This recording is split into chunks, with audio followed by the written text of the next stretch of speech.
Good morning, guys. Welcome to my YouTube space. Welcome to my YouTube channel. Welcome to my Facebook page. Welcome to my TikTok. My name is Nonema Tigela Intombi Yakwantsime Mxhosakazi Ntombenhle. I hope you guys are doing well this morning on this Friday. Cold weather in Gauteng, okay, in Johannesburg where I am. It's very cold. Anyway, so today I want us to. Oh man, what am I doing? I love doing this, but young cost. Okay, great. Now it's back. So I want us to talk about uMasemula a bit, ne? I know I've done a lot of videos. So you would remember that General National Commissioner General Masemula came under fire from the commission's person, Justice Mbuyiseni Madlanga, after he claimed earlier this week that he would not comply with an unlawful order from the Minister of Police. And then he said he regarded Minister Mchunu's directive to disband a political killings task team to be unlawful, and then admitted that despite that, he had nonetheless complied with it. Complied with it. But for me, he said yes, but did not do what he was asked to do. So he did not comply. He did not comply. So I suppose, so Madlanga pointed out that despite stating that Mchunu's disbandment of the political killings task team was unlawful, Masemula nonetheless relented to it being disestablished. Even though he had praised the political killings task team, Masemula also agreed that the task team would not receive any new dockets to investigate.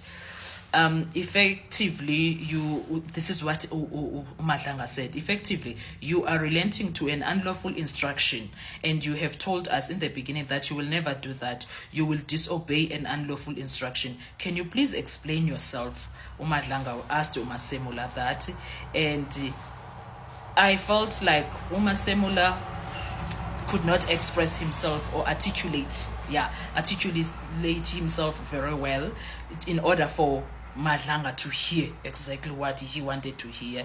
So Masemula insisted that he had not complied with Mchunu's instruction that the unit should be immediately disbanded, but he had instead tried to find a way to phase it out slowly, which is exactly what he did, because he ended up investigating and finding out the things, because reasoning behind it being disbanded were not clear. There was no understanding. So he repeatedly asked Mchunu why he was de-establishing the political killings task team.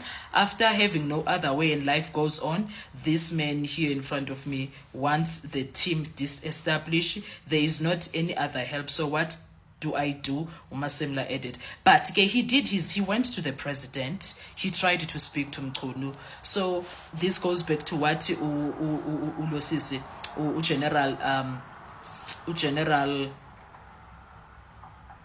General Van Rooyen said, Uguti, National Commissioner had no reason to doubt the bona fides of the minister at the time of the direction or directive, or second guess the motives of the minister. The apparent motives for the directive only became evident later. So we can at least give it to Masemula Londoleyo.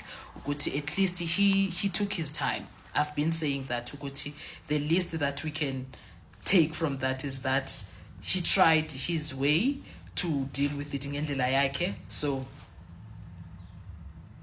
but Madlanga responded that Masemula should have qualified his earlier answer and say that I would not obey an unlawful instruction unless the minister breathes down my neck, of which that's what was happening.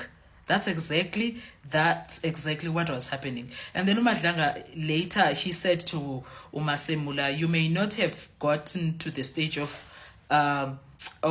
disbanding or killing the political killings task team, but you had accepted that it must be killed in a phased manner by ordering that no further dockets should be given to it. But what was he supposed to do? So yesterday then, Van Rooyen, who attended the hearings when Masemula testified, sought to push back against that, or any suggestion that the National Commissioner's failure to openly defy what is insisted was an unlawful order by Mchunu represented a moral and legal failure on his part. She pointed to Masemula's testimony that subsequent phone records obtained from an attempted murder accused revealed communications implicating Lieutenant General Sibiya in a forceful and immediate implementation of the minister's directive to disband the political killing task team. Those phone records obtained from the cell phone of attempted murder accused Vusumuzi Matlala revealed that Mchunu's self-admitted comrade businessman Brown Mkhotsi appeared to know not only that the minister intended to disband the political killings task team on the 31st of December 2024, but that the task team dockets will be sent to Sibiya.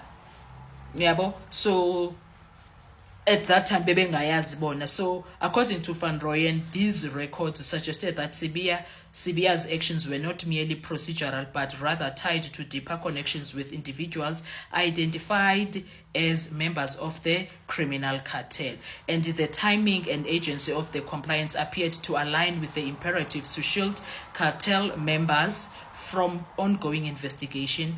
This is the subject of an ongoing criminal investigation. She also stressed that Masemula had also testified that in respect of the minister knowing what I know now, what I've considered to be irrational and inexplicable encroachment upon operational issues is now explained by his desire to halt investigations against criminal cartels by disbanding the PKTT. So I love how this lady came through and I would say she stood her ground, stood it for her colleagues that were doing their job. So there was nothing else that anyone could say after that. So also evidence leader who advocated Thierry Mudau responded that it was obvious early days at that commission that it would take some time before the inquiry heard all the evidence before it and determined whether the claims made against Mchunu and Sibiya were true. And then Van Rooyen confirmed that once the process had been completed and if and when the commission established the truth of those accusations, the police legal service would argue that Mchunu and Sibiya has now alleged but now yet proven misconduct was not the consequence of a lack of oversight or legislative failure, but rather the result of their own actions. Yabo. So Sipele Apoke Usisi did a great job. That's what she did on Thursday, and I was happy. And I was happy that we have someone who is like that, Waseps. And I'm hoping that she's gonna also, South Africans are gonna push for her to actually go out there to police stations who deal in legislative year warning statements, so that we use things that of this current time, not from pre-1994, ne?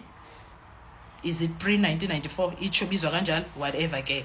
But we need things that are of current stage, which is after 1994. What are your thoughts when it comes to all of this? Thank you so much. I will see you on our next video. Bye-bye.